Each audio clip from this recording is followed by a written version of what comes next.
Hey guys, सो आज हम लोग प्रॉब्लम सॉल्व करने जा रहे हैं काउंट डिजिट्स।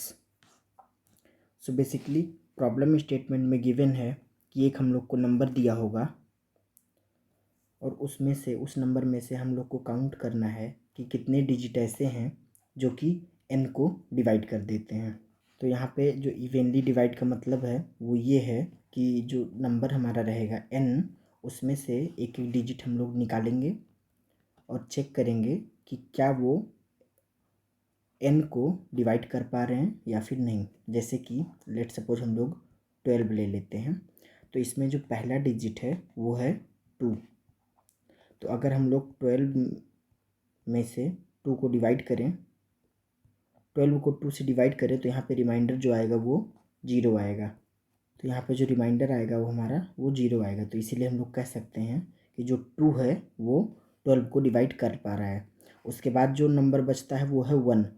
1 जब हम लोग देखेंगे तो जो 1 है वो भी 12 को डिवाइड कर पा रहा है। तो यहाँ पे रिमाइंडर जो आएगा वो 0 आएगा।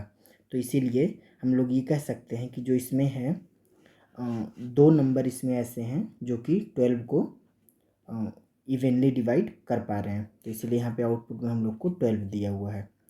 नेक्स्ट एग्जांपल देख लेते हैं, जैसे कि 23 लिखा हुआ है। तो जो पहला नंबर है यहाँ पे वो 3 है। अगर इसमें हम लोग देखें तो 3 जो है 23 को डिवाइड नहीं कर पा रहा है, यानी रिमाइंडर जो है वो नॉट इक्वल्स टू 0 है। तो इसीलिए हम अब अगला डिजिट चेक करेंगे। तो अगला डिजिट है 2। तो जब 2 से देखें तो 2 भी 23 को डिवाइड नहीं कर पा रहा है। तो यहाँ पे भी रिमाइंडर 0 नहीं है, इसीलिए ये नंबर भी डिविजिबल नहीं है।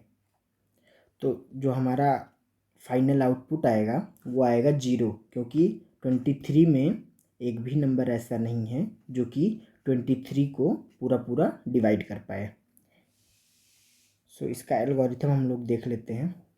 सो बेसिकली हम लोग क्या करेंगे कि जैसे जो हमारा नंबर दिया होगा उसमें से एक एक डिजिट निकालेंगे और चेक करेंगे कि क्या वो डिजिट जो है वो नंबर को फुली डिवाइड कर रहा है। अगर हाँ तो एक काउंट वेरिएबल लेंगे और उसको प्लस प्लस कर देंगे, वरना फिर आगे बढ़ जाएंगे। और ये कब तक हम लोग करेंगे, जब तक जो नंबर हमारा रहेगा वो 0 नहीं हो जाता।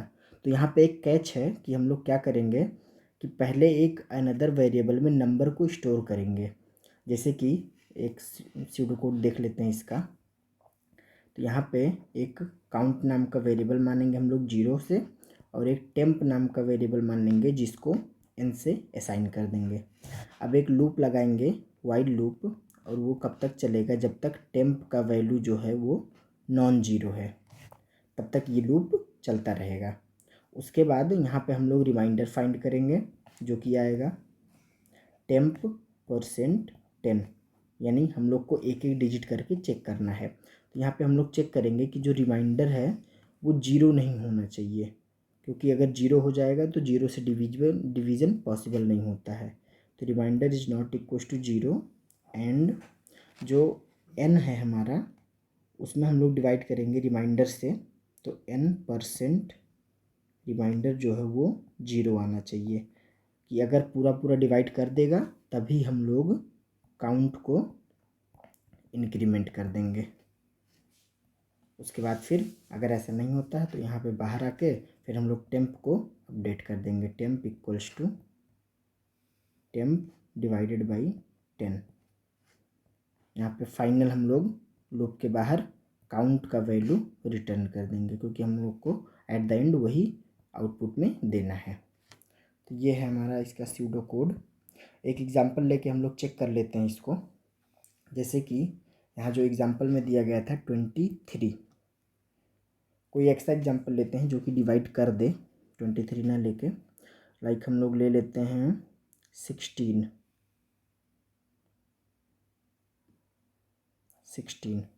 तो जब हम लोग पहला डिजिट निकालेंगे तो पहला डिजिट है 6, और यहाँ पे जो काउंट का वैल्यू रहेगा वो सबसे पहले 0 से इनिशलाइज होगा।